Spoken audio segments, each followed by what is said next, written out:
This is what happens when it's hot outside and you get a little bit of shade after you've been pulling weeds and moving props and bins.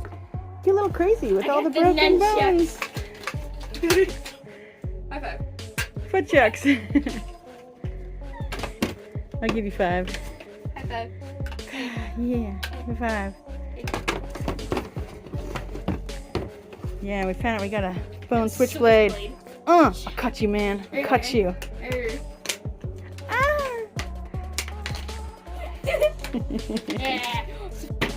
This is Haunter's version of noodling. Now we need a skeleton fish. Ooh, it's a productive yet very hot day 3. As you can see, we got a lot of stuff cleared out. And by we, it's not me. Lots of help moving this stuff out of here. Yes, but we're getting closer to the panels. Right now it's just these totes, that wood, and these totes, and of course everything on top, but everything on top is made out of foam, so that's all good.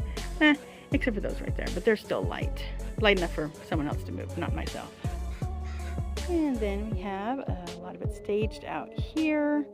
And then once we get to the support beams, they're all going to be staged out here, sorted by number. That way when we pull the panels out, we can just immediately find the supports and attach them quickly. Yay, my awesome helpers.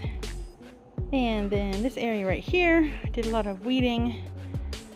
Tried to get here earlier, but yeah, things being what they are, we got here a little bit later, so it's a little bit hotter.